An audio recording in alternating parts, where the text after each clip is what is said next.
the Christian journey. Our names are Shashal, Shayla, and Taniran. and we are TSC. In today's video, we will be making a carob tart. Let's begin.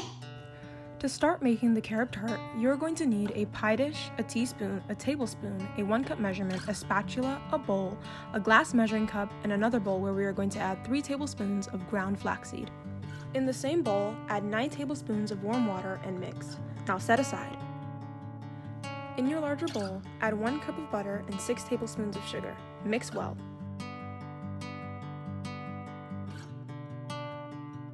Now add your flax eggs and 3 teaspoons of vanilla. Mix until combined. Add 3 cups of flour and combine all of the ingredients until it is dough.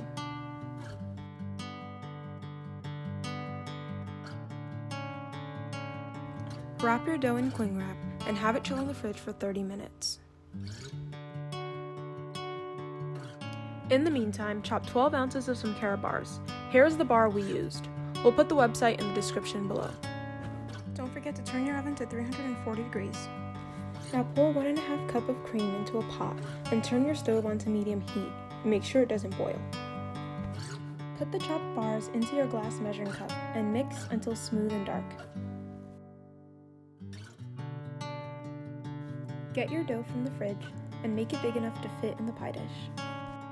Using a fork, poke holes at the bottom for air and cut off the edges. Put your pan in the oven for 20 minutes.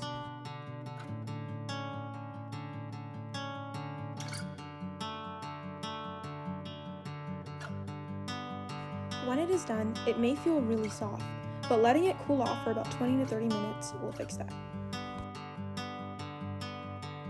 Now pour your carob on the crust and sprinkle a little salt over it.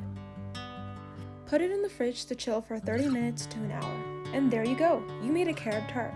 Not only is it easy, but it is vegan.